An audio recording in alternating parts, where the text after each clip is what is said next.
Welcome to Selfish Confidence, a place where we can connect and be real about how hard it is to be your damn self. My name is Jess, and my goal is to help you build confidence and belief in yourself to live any life path you want, even if it's unconventional. It's time to flip off societal pressures and connect with women who've also felt on the outside by their life choices. We're here to encourage you to grab the mic and speak your truth. I know it can be scary, but we're in this together. Let's get started. Hello, and welcome to this week's episode of the Selfish Confidence Podcast. I want to be like, oh my goodness, it's Jess here. It feels like forever.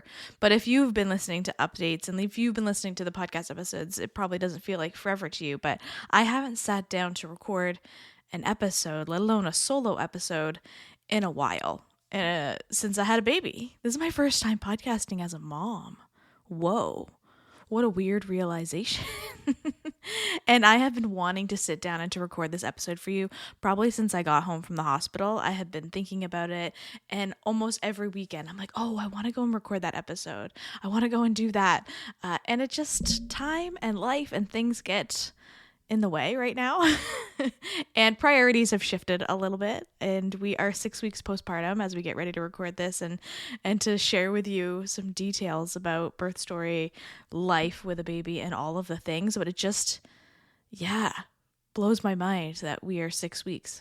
And I had a few podcast episodes banked up for a bit, and I was like, you know what? Now is the time to sit down and to record this. One, I'm feeling alive. Spring is in the air. Energy is feeling really good. And also, Glenn's home right now. So it's a great time to sit down and to record because somebody's watching the baby. I did actually try to sit down and do a sisterhood Q&A. If you're in the sisterhood, maybe you saw my video, and the baby was just not having it. And it was like almost this moment of me realizing that life looks different now.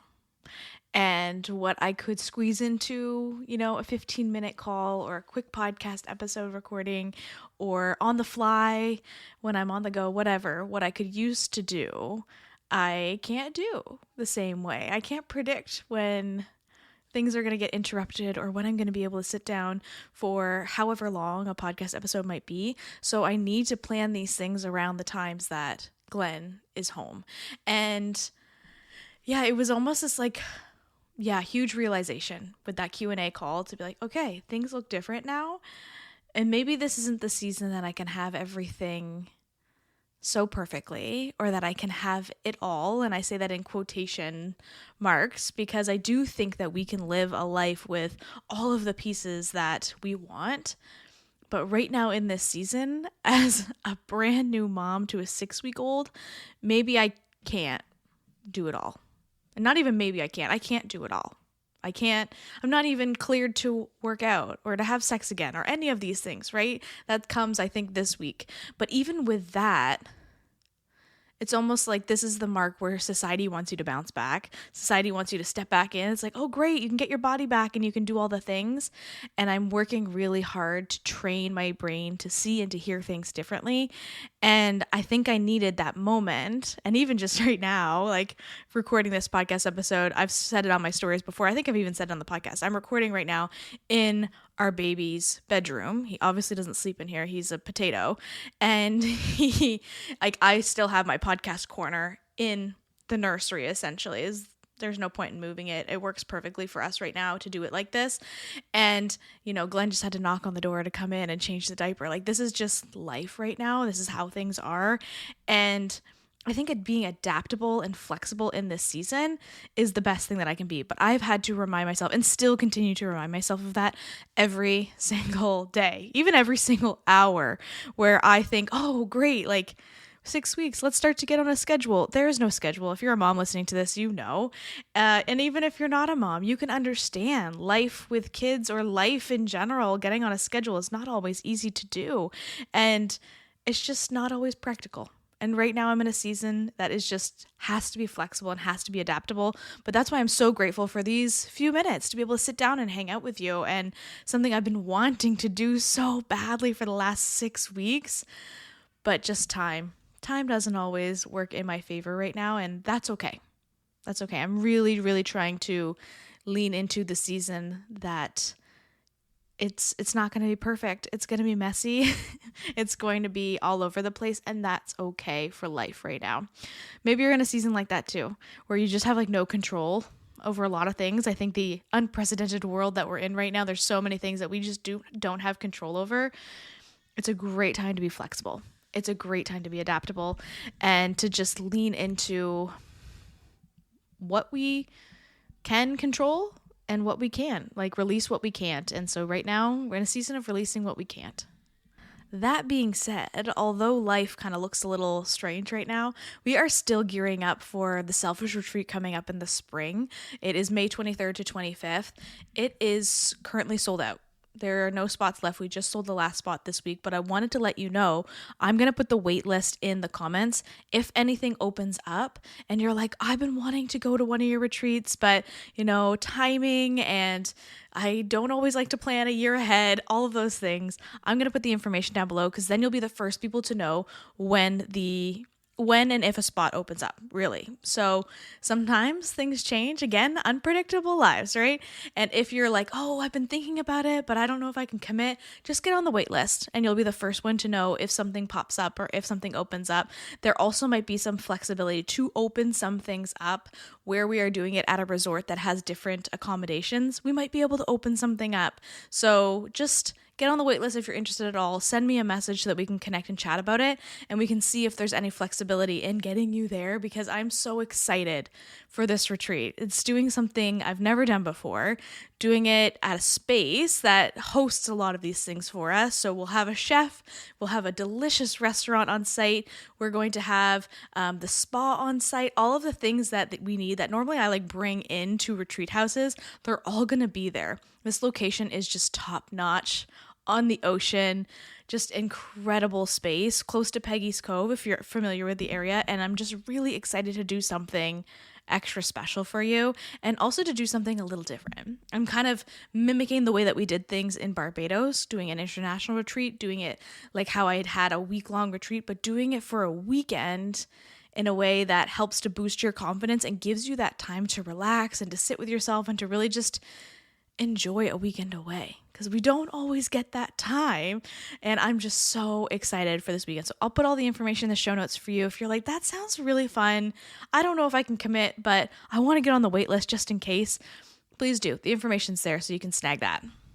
And without further ado, I guess it's a good time to start talking about the last 6 weeks and my birth story, which I wanted to record this really early on because they say you often forget. You forget what happens in that room. And I kind of laughed at that a little, even though I could understand how you could. But I was like, oh, well, maybe if I write it down or maybe if I can like take some notes or do this podcast episode as early as possible, I won't forget. But now we're 6 weeks out and like there's a reason you forget, okay? It's not the most enjoyable process being in that room or even just the whole scenario. And now looking back on moms telling me like that's the easy part and you'd like laugh because I think society puts so much pressure on birth that it's like, oh, that's the hardest part. Oh my gosh, birth sucks so bad, right? But really, there's so many key points after that. Like that's one day, maybe 24 hours, 48 hours for some people.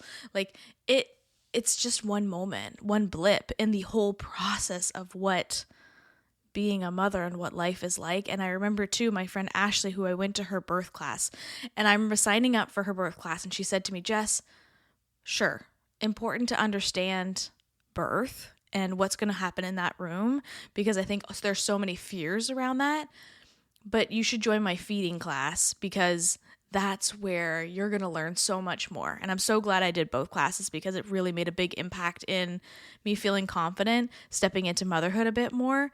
And it was that realization that, yeah, birth's one day. And now that I've gone through it, I can say that it's like, it's just one day. Whereas after that, we've had 6 weeks of trying to figure things out, like feeding and sleeping and put diapers on and all of those stuff that you can learn in some of these classes. But we don't always think about those pieces because the emphasis in society is how bad birth is going to be. And for us, I feel like we had a pretty traditional birth story. My water broke at 3 a.m. Glenn had just gotten home from hockey. Sometimes he plays really late games, and I think his game was like 11 o'clock. So he had only really gotten home like maybe 12:30. And I went to the bathroom just like I normally do in the middle of the night, especially when you're pregnant, right?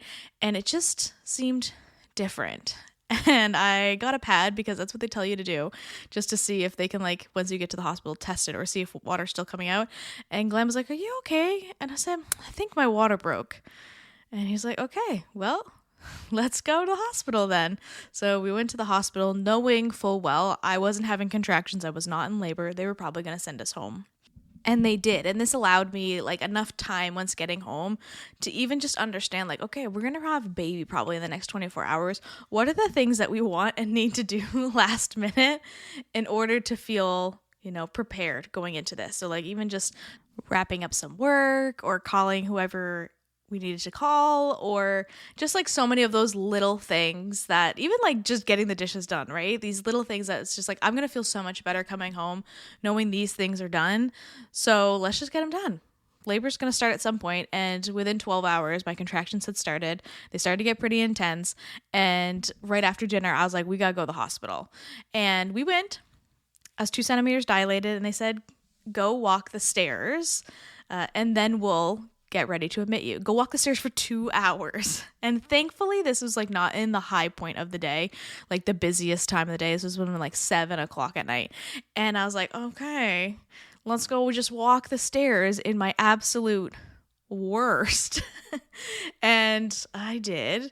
And I walked him for about an hour and a half, to the point where I was like, Glenn, I can't do this anymore. Like, I often had to stop for a snack or to go for a pee or just to go and sit in the car for a minute and just be like, can I just sit down for a second where people are not looking at me like a crazy person in labor walking up and down the stairs of this parkade? And it was probably, that was the worst of it. I hated, one, doing it publicly, and two, just like, obviously you're not feeling great. And the one thing they tell you to do is to go walk the stairs. And anybody listening to this, you're like, why would they tell you to do the stairs? It helps if your pelvis moves. It can help to contract things a bit more. It can help to dilate you a bit more. It just helps to move things along. And every time I saw a nurse, they would say, oh my gosh, his head's right there. And I was like, okay, cool. Not cool because super uncomfortable, but cool because that means it's just going to take a couple pushes and he's going to come right out. Every time I saw a nurse who checked me, they'd be like, his head's right there. And I'm like, thank you. Great. They were like, you're really ready to go, other than the fact that you're just not completely dilated. And I was like, cool. So I got in the tub for a bit because that's supposed to help with the pain. And the nurse was like, you know what? Like, with his head right there, let's just admit you. We're going to send you up. We could start Pitocin. We could start to get things moving, and you could be like in labor really, really quickly. And I was like, cool. Let's do it. I'm down. I don't want to be out here walking the stairs anymore or sitting in this bathtub. Like, I want to get this moving and get going.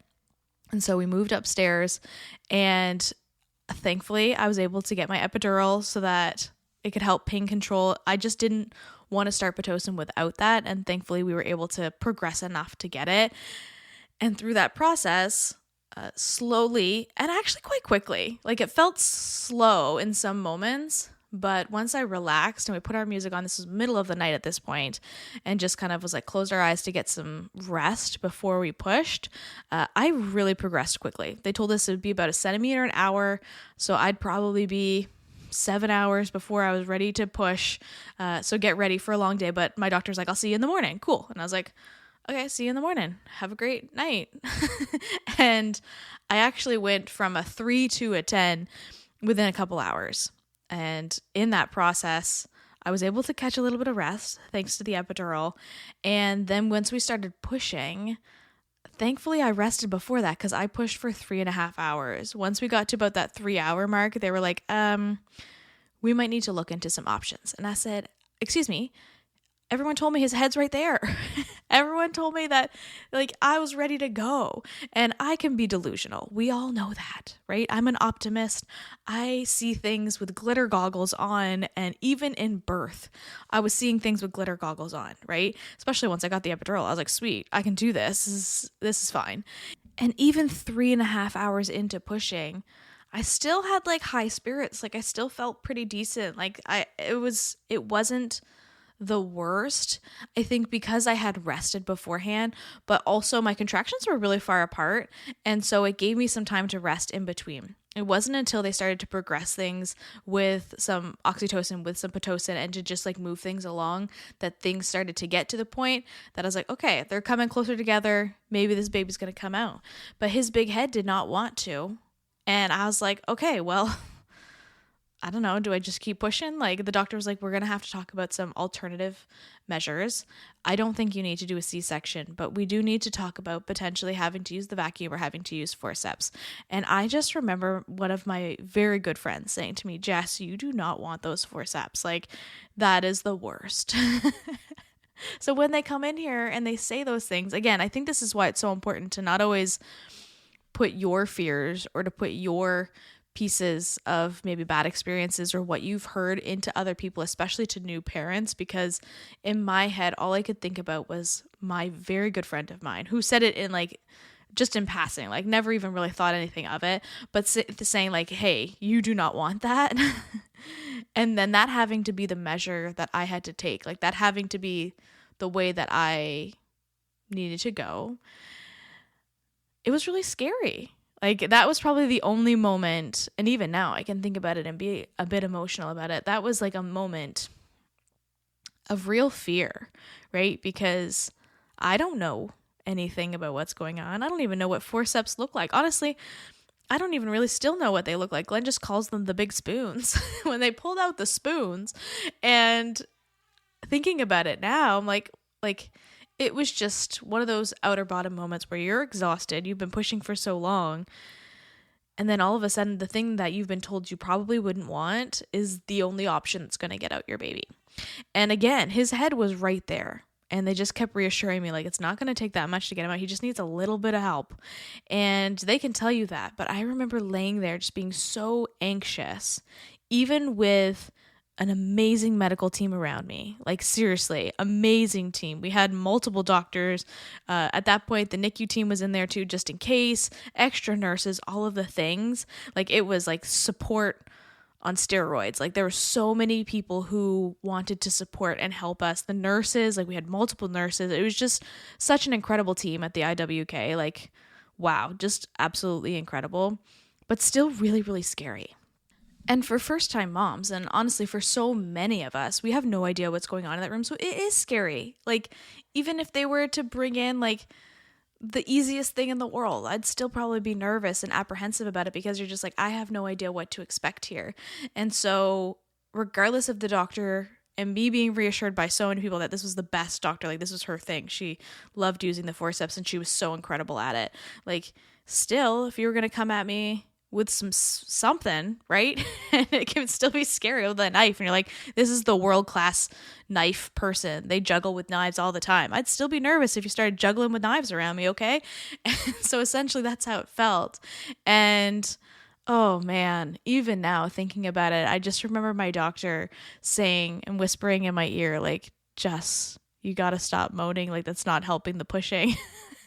Because for that last hour, and I'm telling you, up until this last hour, birth was pretty decent. You know, I had my epidural, things were going really smoothly. Yes, I pushed for a really long time, but I felt like I could do it and everything was okay. It was just this last hour. And even Glenn says this too. He will not come on and talk about this because I think he's still traumatized by that last hour. But that last hour, and even it could have been 15 minutes, right? It felt like forever, was just really painful, really uncomfortable. And of course, there's so many people in the room. Literally, how many people had come in and checked my hoo-ha? Like, so many. Because we were at this point that we needed a little extra support.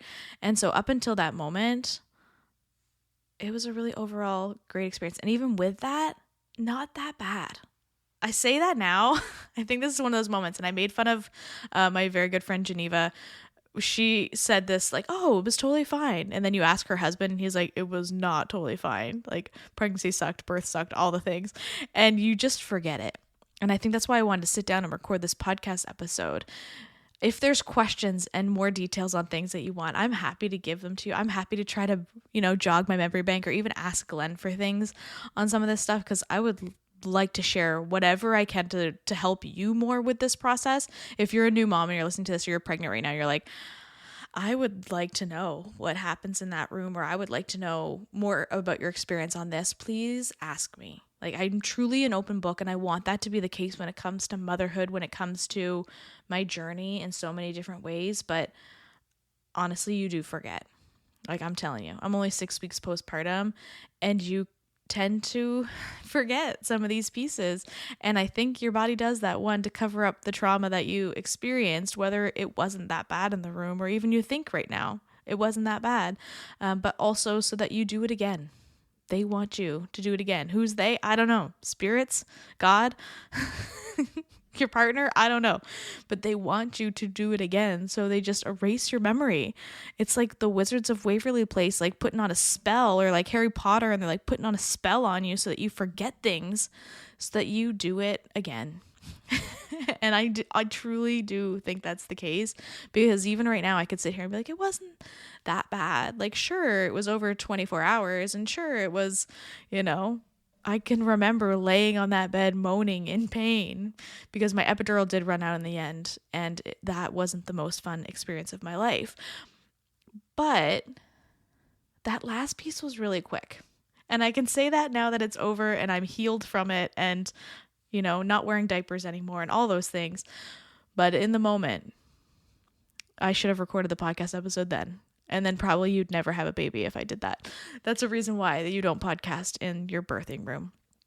But I remember asking Glenn, because I just could not open my eyes. So they do golden hour, where you get an hour and your baby like just lays on your skin.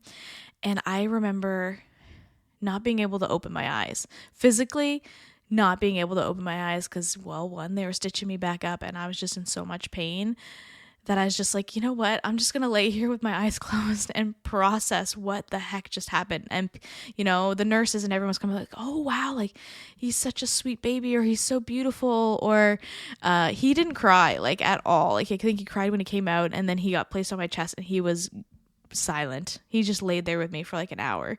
And even now thinking about that makes me emotional too, because he's such a great baby. He's such a great baby. But I could not open my eyes.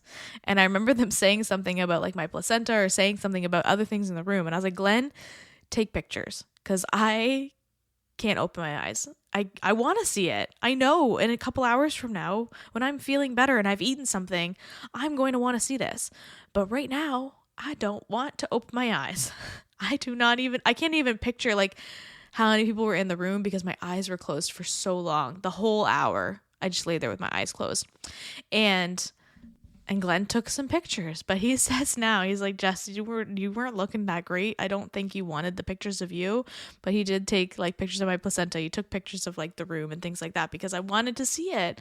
But I was just in this moment of like absolute dread that I just laid there for the whole golden hour with my eyes closed, with him on my chest. And looking back, it was such a magical moment, but during, again, not so much. I was so grateful though, because many of you know this, and I've talked about this before.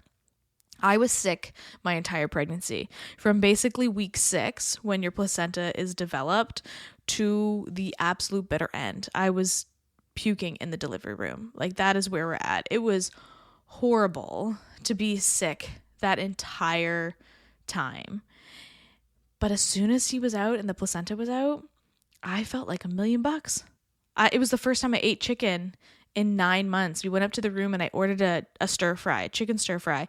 And I didn't even realize until I was sitting down and I was eating it that, one, I wasn't nauseous, and 2, I was eating chicken. It blew my mind how great I felt after he came out, because I had been sick for so long. And even after just a couple days of being in the hospital, I started to realize how bad I had been feeling my entire pregnancy. Again, when you're in it, you don't always see it, or you forget.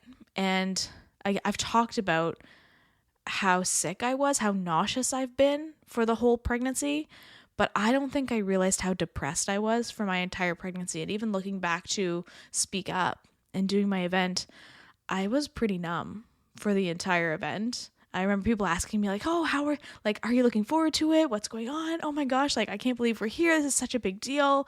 And I was just totally numb because I was so nauseous and so sick and so depressed for my entire pregnancy that as soon as the baby came out and I felt like myself again, even to sit down and to record this podcast episode, I don't think I felt this energized to record an episode in a really long time. And maybe you noticed it in my episodes too. Maybe you could notice that I was feeling a little off. It was a really difficult season. Growing a human is really hard. Birthing a human is really hard. And at this point now, keeping a human alive with my body is also really hard. But I am going to tell you this. If you have ever considered kids or you've been scared or all the things, I have felt my best in this entire process postpartum. And I think a lot of people also put some negative context on postpartum. And don't get me wrong, it's not easy. I'm not going to sit here and be like, it's the easiest thing in the world. You get no sleep, but you feel great. Adrenaline all the way. No, it's not like that. But I do feel better than I felt in a really long time now. Even in that first week, like I felt better than I have felt. I felt like I could run a marathon. I wasn't gonna because I knew that was silly. And even now, I feel like I could move my body. But I also am like, Jess, like, give yourself time. Give your body time. Just because you feel ready doesn't mean your body is. So give yourself like enough time to heal. And again, those are some of the affirmations that I've been having to tell myself, things that I've been having to talk to myself about because I feel like a crazy person. But you think you can do things, but also recognize all the things that your body is doing right now. And this can go, again, to birth, but also anything in your life. Like we think and put this pressure on ourselves to do more when in reality, you're doing enough. You are doing so much. Going to work, maybe you do have kids and you're chasing them around. Even if you think in your mind and in your body that you can do something, second guess it. Like logically, can I add this to my plate right now? And I am thinking right now, logically, my body is not healed yet. I am really depleted of nutrients, depleted of energy. You're not getting as much sleep, all of the things. But for some reason, this 6-week mark, when society tells you like, hey, it's time to bounce back, it's time to start working out again, it's time to start doing all these things, I'm really trying to convince myself that I don't have to bounce back right now. I don't have to go right back into my routines that I was doing before. I really can sit and take things slow. And that's probably been one of the hardest things that I've had to teach myself is that the old me isn't here anymore. She did. Like the old me is not here. And me trying to go back to that is just impossible. It's never going to happen. So how can I move forward, treat myself with love and respect right now, the way I would my best friend, and really give myself that guidance into feeling my best and fueling my body best with food, with some movement, but it not being having to go back to some intense workouts or even like to sign up for a marathon. Like who's going to do that? People do. Sometimes my brain goes there. I say people, I am the people. My brain goes there. I'm like, oh yeah, let's run a half marathon. No, I don't want to do that. But your brain does crazy things.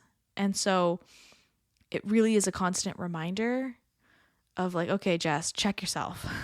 What can you do today? What do you want to do today? Is it just walk the dog? Is it just sit outside and get some sunlight? Like really focus on the small things. And maybe that's where you are in your life too. You have a full plate. I remember talking to one of my clients about the Chinese food buffet plate and just being like, hey, you're at the Chinese food buffet and your plate is so full. You have your work chicken fried rice and you have your kids chicken chow mein and you have, the chicken balls over here and that's your extracurriculars and your things you want to do. And then you have like this I just don't know why. That's what I'm picturing. And you go up to the buffet and you just want to add a little bit more, like maybe Shanghai noodles or some beef and broccoli. But you don't have any room on your plate for these things. And you probably also don't have any room in your stomach for some of these things. And like you want to so badly add these things to your plate.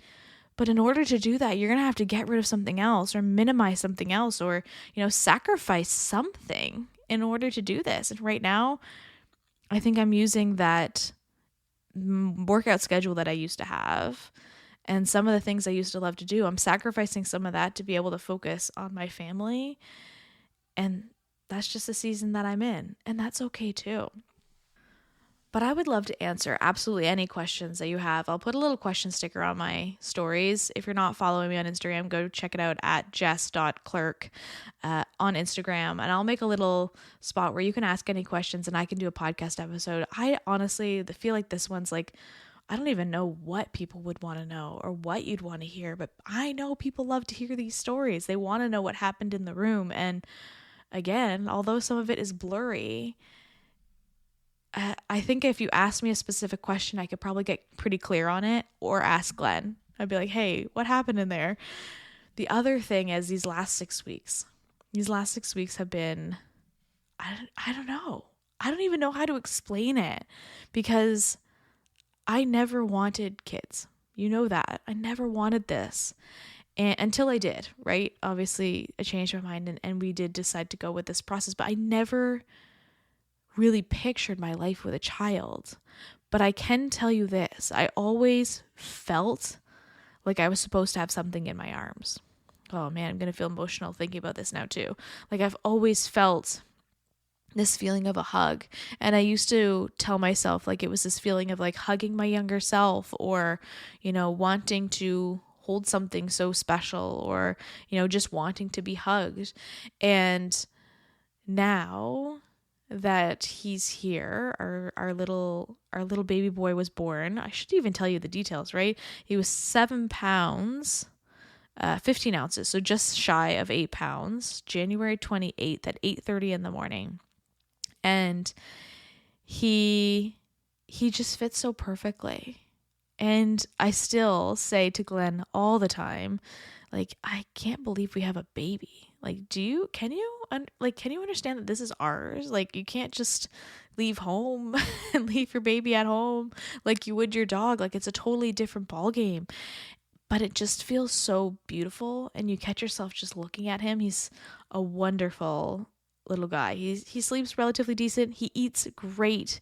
He's a pretty nice newborn baby is all I gotta say. Sure, he gets fussy. What baby doesn't? I get fussy too.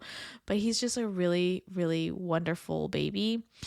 But I can't believe I have a baby. I can't believe I'm a mom. I don't know if I will believe I'm a mom until I hear someone say like, hey mom, which is going to be a while. So I don't really know what that is. But the process postpartum, Glenn and I have figured out some things that work really well for us. We're actually sleeping in separate bedrooms right now, which is so strange. I miss him so much at nighttime, but there was one night that the baby was sleeping in the bassinet so quietly and so well, and my husband was snoring, and I wanted to take a pillow and put it over his face, and I didn't. Okay, he's alive, he's well, he's great. But it was that moment of just like utter frustration that I would just start going to the couch in the evenings, and it just wasn't working. So now we're sleeping in separate bedrooms for a little bit, probably until we get out of this newborn phase where he's waking up every 3 hours. So Glenn stays up late so I can get some sleep, and then I do the rest of the evening, and it's working really well. Like, I honestly feel, again, better than I did pregnant. I'm getting a decent amount of sleep. Again, I should say that in quotations. It depends on who you ask, but I don't think it's honestly that bad. But again, I think I have a really good baby. He's pretty wonderful. He does wake up like every 3 hours, and sometimes he can be awake for a long time, but because I get that decent sleep, like I'm strict at going to bed like 8:30, 9 o'clock at the latest, and Glenn stays up longer, so at least I can get like some deep sleep before he comes down and I start to, go back into mom mode. But because of that, I'm able to be energized enough to get some sleep throughout the evening. If I needed to, I probably could take a nap during the day, but I just feel like this process of having a good team, getting a little extra sleep, sleeping in separate bedrooms right now, it's working for us. And this newborn phase, and maybe it's because I've been told by so many people it goes so quickly and you think it's the worst, but it's really not. Cherish it. I'm really trying to cherish it. Like, I'm really trying to just remember that this is a short season, and I'm trying to romanticize it. And even as I make this podcast, I feel like I probably sound like a crazy person, but it's just a lot of time for you to think.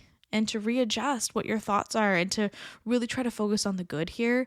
And that's what I've been doing. Again, my glitter goggles are on. I'm absolutely delulu, but it also is a really beautiful season. Navigating life now as a family of 3, and he's just so sweet. Like, he's just so sweet.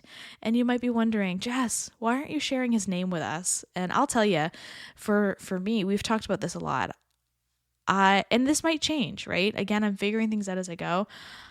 We just don't feel that safe yet with teaching him stranger danger, especially as he grows, with sharing his name on the internet. If I share his face is one thing, or share, things about his life, it's one thing. Sharing his name, what if a stranger comes up to him and is like, hey, Bobby, his name's not Bobby, obviously. Hey, Bobby, come with me. I got candy. And he'd be like, oh, you know my name and you got candy. Let's go. I would probably be like, yeah, let's go. But how can I explain to him that these strangers don't know him? And this has happened to Glenn in stores too, where people are like, oh, hi, Glenn. And he's just like, I don't know who you are. For me, teaching a child stranger danger in the world of the internet, this is what feels the safest to me. So I've been trying to think of some cool internet nicknames, so he could have a nickname that people would be like, oh, I call you Bobby.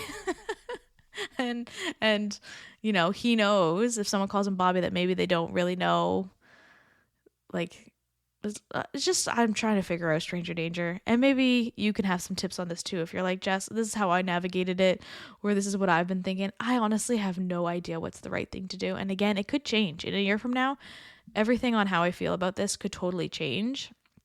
But for right now, it feels like the safest thing for me. It feels like keeping his name off of public places like my social media is my way of keeping him safe right now.